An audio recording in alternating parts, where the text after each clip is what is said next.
Hi, family. It's really good to be back with you, and thanks for returning.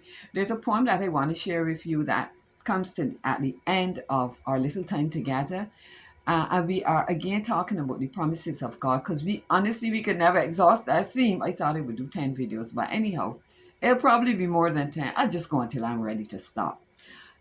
Family, really, when you come to think of it, there is no need that we can have that God has not provided a promise. That's the truth.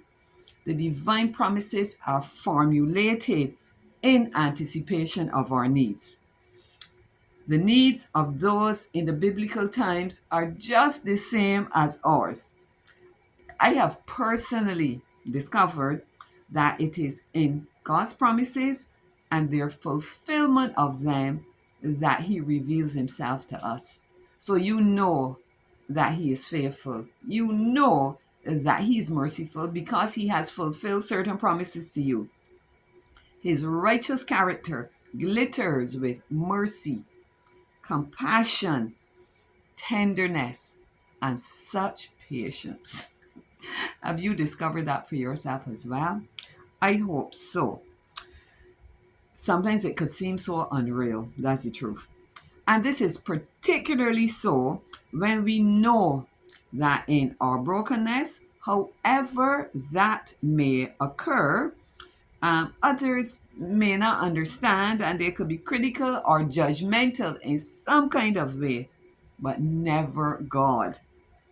His promises received into the heart with deep belief can create such an atmosphere of tranquility that his peace in us really cannot be hidden.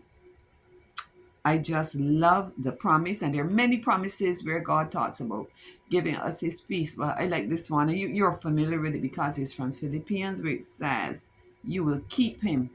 We are kept by God. We do not keep ourselves. You will keep him in perfect peace, whose mind is stayed on you because he trusts in you.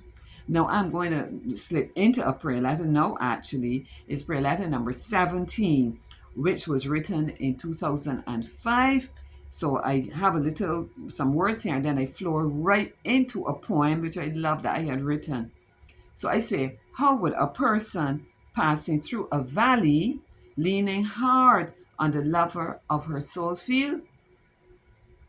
In that inner and hidden world of our deepest psyche, in the dark, cavernous recesses of the mind, the hand of God steadies and calms until motion ceases and an unsurpassed peace prevails.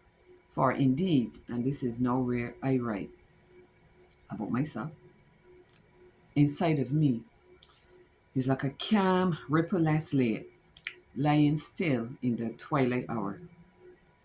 Inside of me is a burst of fireworks, sparks of ecstasy igniting my whole being.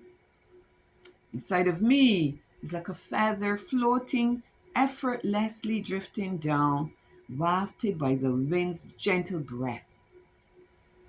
Inside of me is a sparkling jewel, each twist catching and reflecting the sun's rays.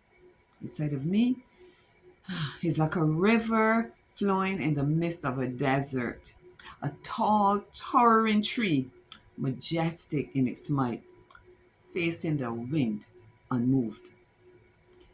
Inside of me is a valley whose verdure is lush and green. Its trees are laden with fruit.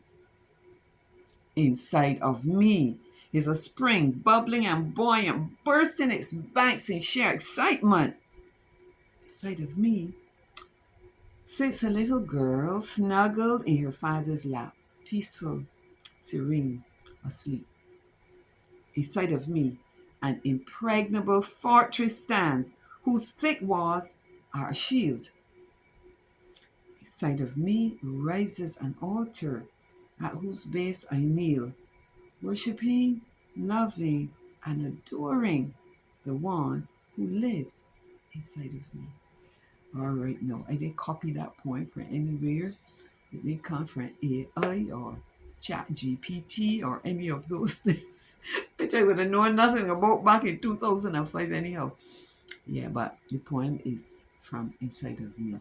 Okay, thank you for listening. I think the next video is going to have to be with me continuing the reading of the book. Thank you so much. God bless you. And remember that God has promised whatever is happening, that He can give you His perfect peace. You take care then. Bye bye.